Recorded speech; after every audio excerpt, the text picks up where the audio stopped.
mandatory. If you play a damage dealing class, you get Grudge. There is a small exception, like 1 or 2 class, for example, Infighter can fight for a long time without Grudge and still deal more than enough damage. Sorry, not Infighter. That's a too beautiful name. Let's call it Scrapper. But other than that, you fucking need Grudge.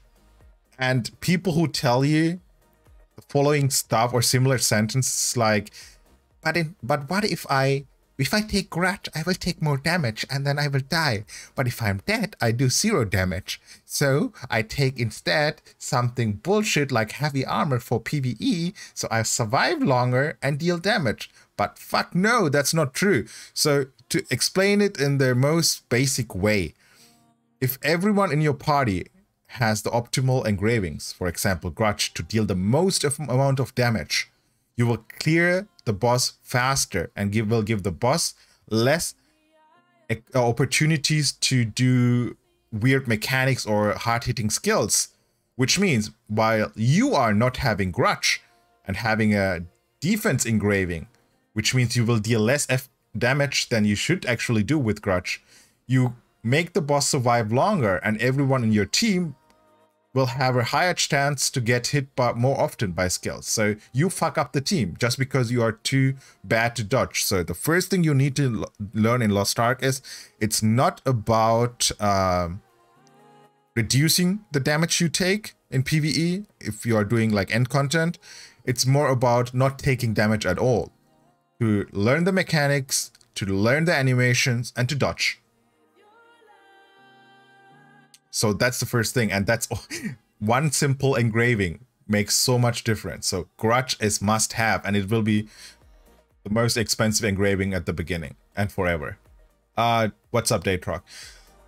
Let's go to Supercharge. Supercharge is a top tier engraving for some classes on specific situations. I can't go over all the situations because a lot of engravings, except like some engravings, will be more important during a specific tier. What I mean by that is there will be, for example, a set effect which increases the damage of your awakening. So classes which usually don't use their awakening that much might focus on the awakening, which will make the awakening engraving more appealing for that specific tier. So currently, that's the best example. I'm on tier 3 and I have the Legion set rate, or the Legion set effect. And this one increases the damage of all your other skills. As soon as you use your awakening, it will increase the damage of all your other skills, but it will reduce the damage of the awakening skill. The issue is your awakening skills cooldown is longer than the buff lasts. The buff will last for 2 minutes, and your awakening is usually down for like about 3-4 minutes, depending on your substats and your other stuff you have. So the best way to benefit most from or get the most out of the set effect is to add the awakening engraving, which will reduce the cooldown of your awakening and will give you additional usage. So that's what I mean with some engravings will be important during a specific tier because of set effects. Engravings don't matter in PvP. I mean in arena PvP. In GVG they matter. Okay, now let's go back to Supercharge. Supercharge is important for classes like Warlord, not Blaster, Destroyer. Some Destroyers uses it. Berserker, Blade, and some other classes. Indomitable will. No, for PvE. But for GVG, it's one of the best engravings. One of them. Bullshit. Good for GVG. Unyielding is good for GVG. Like all the defense engravings are good for GVG in most cases, but not for PvE. GVG is about GVG gear and engravings matter. Arena is equalized. GVG isn't. Cursed Doll is one of the top tier DPS engravings, but this is something more important. Maybe I should explain this while I'm going over, through all the engravings. Grudge is not worth it if you have it on level 1, because you will deal 4% more damage, but you will take 20% more damage. It's at the beginning not the best deal. At the beginning, always focus to get one of your class engravings. Usually your class engravings will give you the most damage boost without sacrificing something. And Grudge and Curse Toll belong to this category, which are top tier DPS engravings after your class engraving, but not worth if you only have it on level 1 or sometimes even level 2. So those are more efficient to have once you have level 2 or above. Level 1, nope. Blitz Commander is solid engraving for classes with high mobility, which will give you the most damage, most damage increase, because the higher your movement speed, not the base movement speed, the additional movement speed you get through skills and through substats, the more damage this engraving will give you. So for classes like Arcana on agility build, Summoner, do we have any other Speedy Gonzalez classes? Summoner is the best class. Like for Summoner, this is like one of the top tier engravings. So any other class with a lot of agility focus, this is a solid option. Ignore the Weak is the budget engraving. That's what I would call it. It's a budget engraving, not bad though. Literally useless as long as the boss enemy or boss HP is above 30%. Yeah, GVG is guild versus guild. So, but a lot of people still use it. The benefit of this engraving, or the advantage to have this engraving, or the efficiency will increase if the boss has a fucked up mechanic below 30%. So as the best example, we have Belganus, which is one of the Guardians. And once he drops on below 30% or low HP, he will have kind of like a fucked up phase where he will deal a lot of damage. You will have less time to deal damage. So having this engraving will make it so that you deal a lot more damage once the boss is low HP. But before that, you will literally have wasted an engraving slot. Yeah, but in most cases, it's not a top tier engraving. It's a budget one and situational one, depending on the Guardian you fight. Master of Escaping, Broken Bone. This can be also used to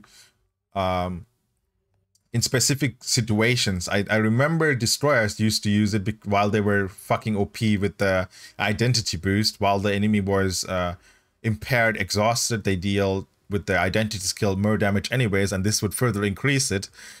So it's a meh one. So in some situations it can help you a lot, especially if it's a boss with a lot of counters, where you will benefit from countering him, and if it's a boss who will be down through some mechanics more often. It's a solid, but it's not a top tier engraving. Thunder Fury is yeah, it's it looks fun, but it's Barricade.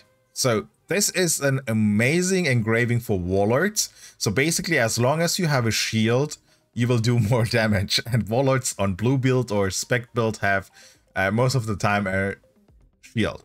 Then you have other classes like Destroyers who could use it, because they can use some shield skills or no pain, and then use their burst skills as a burst combo.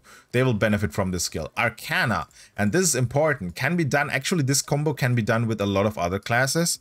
I have Barricade, but you will ask, dude, Arcana doesn't have any shields. Of course, people can say, if you play in a party, you have a bard who will always give you shield, but that alone makes this engraving not worth it. But as soon as your class can add additional shields, then it will get more and more efficient. What you can do with Arcana is this: you go to your skills, that's the right button, Percy, and those three are, or actually those two are my highest DPS or damage skills on the red build or the spec build. So I just applied the rune, which is called the Quen, or maybe it will be called differently on the EU server, which will give you a shield while you are casting the skill. And this is important. It has to be a skill which insta lands or insta hits when you cast it. That's when, while you are casting the skill, you will have a shield and you will trigger the Barricade effect. It won't work on a skill where you cast it and 2 seconds after it the actual damage is done, because the shield only applies while you are casting the skill. So on instacast hit skills, this will work in combination with Barricade. That's why it's a strong engraving for some classes in specific with specific builds and rune setups.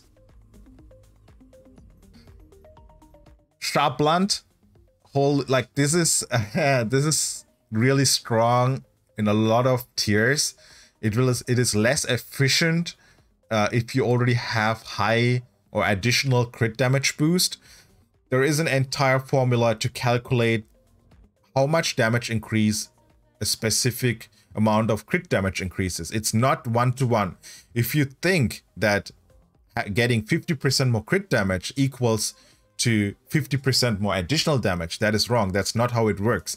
And I don't want to start this conversation now because I know already of a tool which will be available on EU release, which will explain it to you guys in a easier way.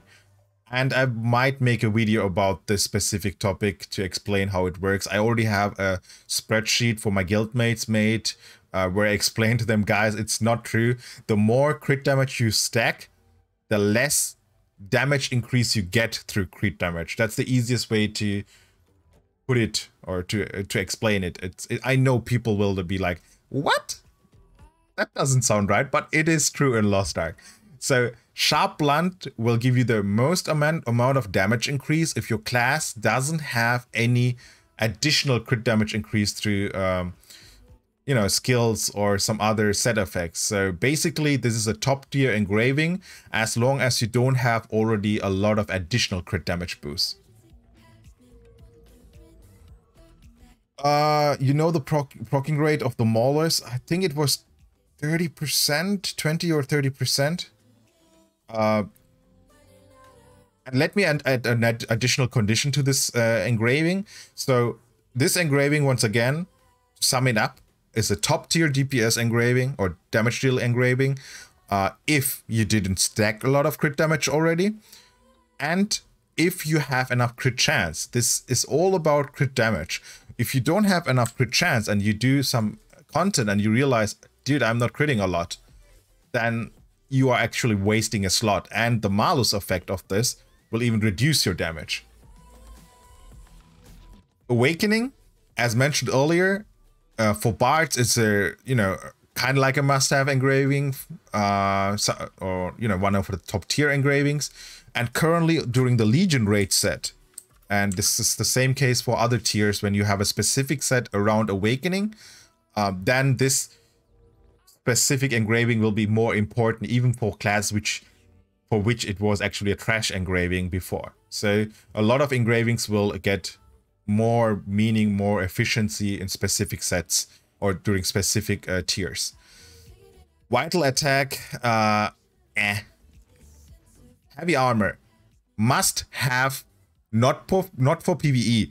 If you like, usually if I want to do a hard content, the first thing I check if I add randoms is, do they have Grudge? If they have heavy armor and no Grudge, it's a no. For PvE, heavy armor, no. You can use it at the beginning to learn the mechanics, but you should try to get rid of this habit to have, you know, the heavy armors in the back as one of the main engravings. You should always go for Grudge over heavy armor, and don't come with the idea to combine both. Fuck that. Grudge plus more damage or more efficient engravings to kill the boss faster is better than going for survivability in PvE. But back to the topic, heavy armor is top tier engraving for guild versus guild, GVG. It's a must-have. Pretty much the first engraving you get after your class engraving, of course. Enhanced shield, barely used. It's the malus is too strong. Either boy, meme, Goddess Protection is good for GVGs. Not top tier, there are better defense engravings. This is one of the, you know, maybe the 4th or 5th choice. It's okay, but not, you know, one of the best for guild versus guild. Not for PvE though. Mana flow, Near death is something people use for specific contents, like Cube, you can use it. It's useful, but it's for, like, you know, real PvE and content, not worth it. Especially if you are at Legion raids, this won't help you from insta-wipe mechanics.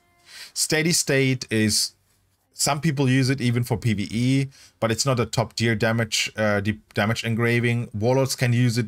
Like one of the most efficient way to use it is as a Warlord. As long as you have more than 80% HP, you will deal additional damage. So you have to keep your HP above 80%. Worth it if you for specific content, but not considered as a top tier damage engraving. Gladiator used to be amazing for Cube. And is still a solid engraving for Cube, but not for PvE. Used to be fucking bad combo with that drop-in. That's true. This used to be one of the most broken shit for Soul Masters. The old one used to give you a guaranteed crit and increased damage, crit damage, I think, if the HP of the boss was 100%.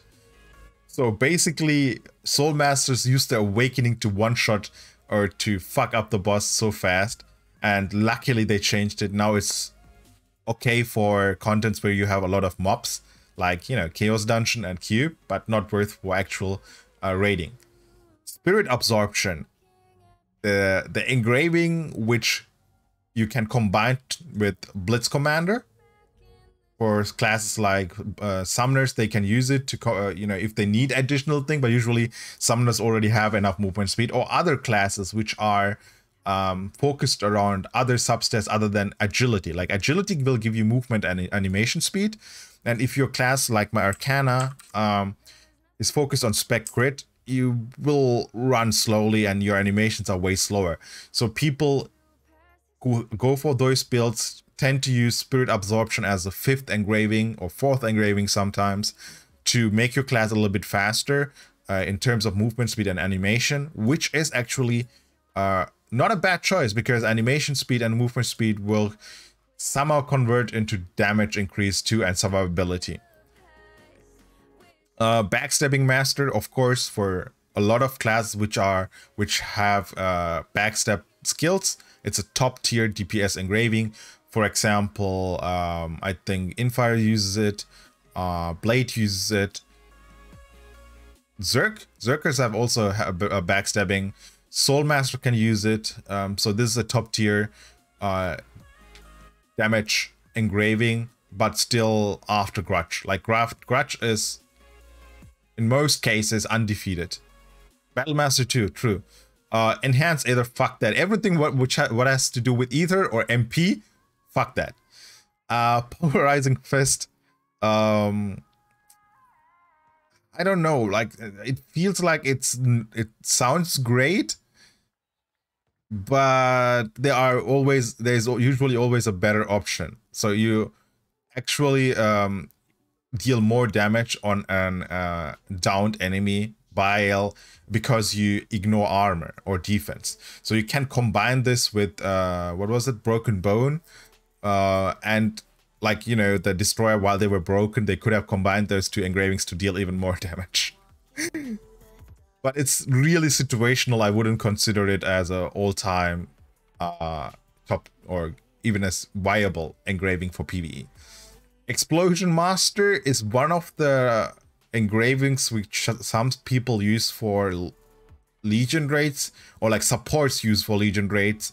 On the Helmet, I saw a lot of bards using it to have additional combat items as the 5th engraving, but not for DPS or damage shielding classes there. Shield Penetration. This is top tier damage engraving for GVG. Guild vs. Guild. If you play against guilds with a lot of shield classes, blasters, warlord, you can just fuck them up or deal, like, you know, destroy the shield faster. A really good option in terms of damage for GVG, but useless if you fight against a guild with no shield. Okay, so basically that's a slot wasted. So it's hard to say if it's a good one or not. If you know all the guilds in your territory already, and you know, okay, next fight gonna be against that specific guild, and you are fucking rich and you have a different build just with shield penetration, you can min-max it. I mean, depends on you. This might be also a solid one for, how was it, Calvin Tooth. Not sure if it's still worth it, but back then when Kelvin Tooth was harder, we used to use this engraving because some of the stuff he spawned had shields, and this engraving made it that you could burst through it faster. Master's Potential. This is the opposite of steady state. So if your HP is below 50%, you will deal more damage. So if you can play around this. So if you are a class which goes below 50% a lot, it's actually 16% more damage. And if you can stay at that point, like if a boss can one-shot you with skills if you're below 50%, because the damage of that skill is high enough, then it might not be worth to stay at that point, except you're forced to stay at that point. You ran out of potions. Not fair to counter this fucking Iron Man. Yep, he's talking about Scouter. Necromancy meme. Guillotine is the opposite of Backstab. So there are classes which benefit from headshot attacks or front attacks, for example, Warlords. So they can go for this engraving and get additional damage because they have quite a lot of headshot increased damage skills, especially on Lonely Knight build. The spear skills do headshot damage. Okay, if you're still with me after all those things, I think I might need to clip this. I won't upload it though. I'm not sure if I should upload it. It's a long explanation. I know I filled it up with a lot of useless information. Maybe sorry if I bored you. Let me go through the class engravings. And a warning, I won't talk about class engravings which I'm not sure about. Let's start with Arcana. I have this one on level 4 because it's not the meta engraving. But I prefer to use this because it's the agility crit build. So this is the important thing about class engravings. Class engravings are, as mentioned earlier, more important than normal engravings because these engravings decide how you play your class. And they will also change the substats you choose for your class. It's definitely something you can call like a skill tree. Basically, by selecting to go for Emperor's Grace, I'm going a different path in terms of substats and other engravings. So if I go for Emperor's Edict on my Arcana, which is once again not the meta build, then I have to go for crit and agility, which means I will have high movement speed, and my skill sets which I will use, it will be mostly focused around, let me show it to you. It will be mostly focused around yellow skills and this specific blue skill. This skill gives you movement speed increase and crit chance increase. That again means I don't need a lot of crit to have high crit chance because my this specific skill will give me already high crit chance. I can put more points into my second subset, which would be agility for that specific build. And then that also means I will have high movement speed, which then again means I can go for Blitz Commander because I will get the most out of it. I will get a lot of damage increase because I will be at the cap of movement speed on my Emperor's Edict build. Emperor's Edict. Now, if I choose to go for the meta build, which I am currently going for, because MailRU fucked up something on the last patch and fucked up a skill which is important for Emperor's Edict, it doesn't work properly. So I'm kind of forced to go back to the meta build, which is Emperor's Grace, and that one is crit spec. If I go for crit spec, that means Blitz Commander is useless. So that's a different skill tree kinda. I hope now you understand what it means to choose the class engraving first and then choose every other engraving accordingly, other than Grudge, because Grudge is a fucking must-have for all damage dealing classes. And of course, this decides also your skill builds and your accessory choices and your substat choices. Same thing can be applied to most of the other classes. Now let's talk about Blaster. Blaster has only one option for PvE as a class engraving, which is Enhanced Siege. Basically, there's not much to explain because the other engraving which Blaster has is Bombardment. And that's a class engraving which you can use for minor contents like Cube and Chaos Gates or Chaos Dungeons. But not Chaos Gates, sorry, Chaos Dungeons. But Enhanced Siege is pretty much what you use for any top tier end content for PvE. Warlords have Lonely Knight and what was the other one? Light Shield. This is also completely different. It's similar to Arcana. Light Shield is spec crit. Lonely Knight is agility crit, if I remember correctly. So it will change your entire skill set and so on. Both are viable. Both are some of them are more viable during specific tier, and or the other one will be viable again during another tier. So I wouldn't say there might be a meta during specific tiers. But overall, I prefer Lonely Knight because people call usually this Light Shield build the brick build. You deal decent or enough damage, more than enough damage, and you are mostly unkillable. And it's boring. But Lonely Knight is like, it just feels better. Once again, personal opinion. Shock Regeneration is Infighter or Scrapper. And the other one is called Taijutsu, if I remember correctly. Yeah. Infighter is an interesting class or Scrapper because both builds are equally viable. And both, like, you can find through every tier people using, actually, some people gonna use Taijutsu, some Shock Regeneration, because it's a different playstyle and both deal enough damage. Try out both as a Scrapper and decide which one you prefer. But of course, sometimes, depending on the set effects on certain tiers, one of them might be slightly better and one of them less worth. Ancient Energy is Summoner. I have no clue about Summoners, so I won't go through that. Berserker Killer Move and Madness are the Zerker engravings. I'm pretty sure most of them use Berserker Killer Move for PvE. And that's because of this class engraving. The DPS engraving, which I explained earlier, Sharp Blunt, is less worth for a Zerker because this class engraving gives additional crit damage. And I explained to you earlier, the more crit damage you stack, the less efficient or the less damage increase it will give you if you add a little bit more and more. So in that terms, it is still worth it at the beginning, but it's worth less than compared to other classes which don't have an increased critical damage like this class. Beginner's Mind, and where's the other one? Additional Inner Key is Battle Master. Yeah, those two.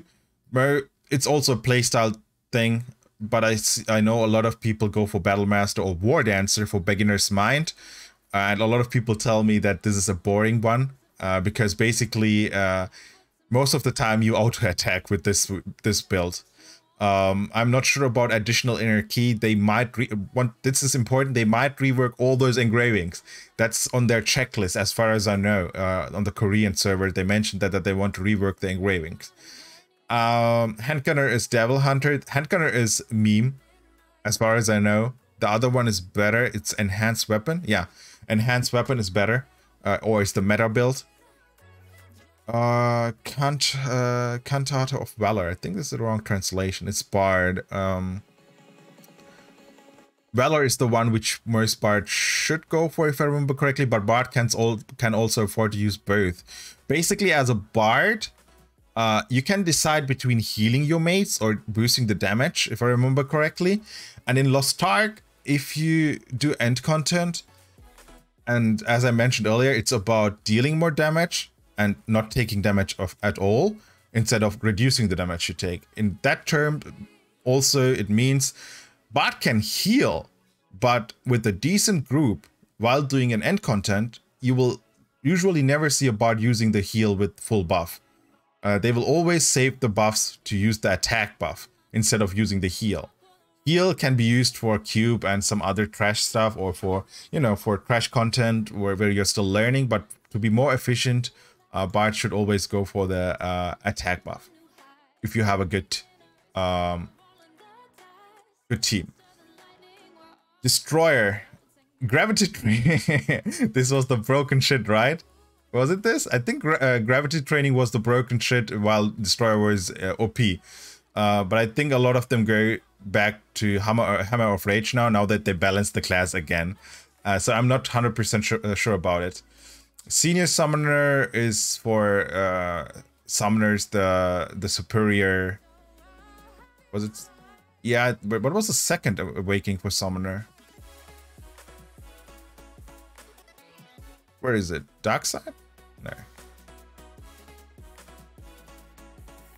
I don't know, but I know Senior Summoner is the way to go for Summoner. Light Shield, I already explained for Warlord.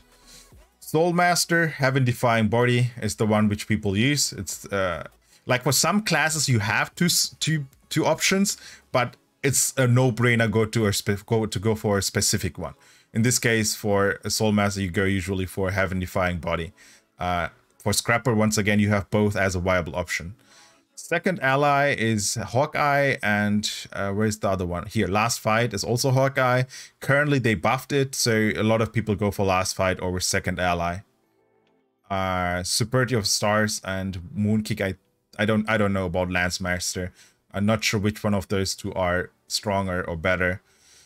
Dancing Explosion for Blade and Firm Will. Not sure. Sorry. Never interested in. Was never interested in those two classes. Demonic. I think this one is what people usually use, and that's the thing about Demonic. It's similar to some other classes. A class will get removed of its unique playstyle to trade for more damage. So basically, people choose Demonic because of the sick transformation, right? And as a Demonic, currently you have no other choice than to go for this specific engraving to deal the most amount of damage. But at the same time, this engraving will lock down or lock away the transformation skill. So that's what a lot of people are complaining about. It's a similar issue which a lot of other transformation classes have. You lock away something in terms to get more damage, but you lose the unique playstyle of the class. Same thing applies also for Battle Master. You lock away your identity orbs gain, but you will deal more damage. But it might be reworked though. Like some classes are on the list of getting reworked anyways. Master Fencer, Healing Faith. Listen carefully, guys. This is of course the damage dealing way. This is the support way. Go for damage dealing way for trash contents, or you know, where it is not about guardian rates or something. If you play as a support, go for Healing Faith. And a Holy Knight is a support class, not a hybrid, not a damage dealing class. Just forget about it. If I have to choose between a hybrid Holy Knight or a damage dealing Holy Knight, or a full support or just a full damage dealing class, I would go for the second option. Choose either the full support class or full support build class, or full damage dealing class, depending on what I need. I wouldn't go for a a hybrid or damage dealing Holy Knight because they won't be able to do enough. Or I'm gonna just pick a Bard who is full support. Bards going hybrid and full damage is also not viable in 99% of the cases. Scouter. Holy shit, like Scouter is one of the classes where 90% of the people you meet are trash. I don't know why. I was never interested in this class. I know it's an amazing class. In all contents, in Arena it's a decent class, in GVG it's a strong class, in PvE it's a strong class if you're good. Because the skill sets you have, or the pool you have mobility, you have shield, and you have damage if you're good. Once again, a lot of people can't play this class properly, and I don't know why. A lot of them go for Genesis Legacy, I think. But I think Artillerist technology is something which deals more damage. Not sure. Once again, this is something where I'm not completely I'm not 100% sure about this, but I think Artillerist technology deals more damage, but you need to be good because a lot of people go for this and suck. What is this Reaper? I think Voice of the Moon is the meta one. I never played Reaper. I hate Reaper. Reaper is currently one of the most annoying things to meet in Arena, similar to Lance Master and Blade. Especially because I'm trying to learn Battlemaster / Wardancer, and that's currently the weakest class in Arena because it has no super armor. And if you fight against Lance Master, Reaper, or Blade, you're pretty much fucked if they play decent, because they have a lot of AoE, they have a lot of super armor, they can, you know, interrupt you while they are running away, something like that. And then we have here Demon Hunter Peacemaker. Oh yeah, that's Gunslinger. No clue. Pistol and carbine critical strike chance are increased 20%, but the hunters can no longer use the shotgun. I think this is the proper one for PvE, right? Because Gunslinger is more focused around sniper and pistol and less about shotgun, which is the opposite of Deadeye. Yeah, Deadeye or Devil Hunter. Devil Hunter is you know, more about shotgun damage, which means a lot of people would prefer to go for Gunslinger. Gunslinger has non-conditional damage. You can pretty much attack from any angle a boss, but as a Devil Hunter, to be more efficient, you need to know the boss better. You need to go behind the boss to deal the shotgun damage. But a good Devil Hunter can easily out DPS currently Gunslinger, who is equally good, because if you know if you know the animation, if you know the boss, you can just pretty much min-max the back attack damage on shotgun, and that's fucking nuts.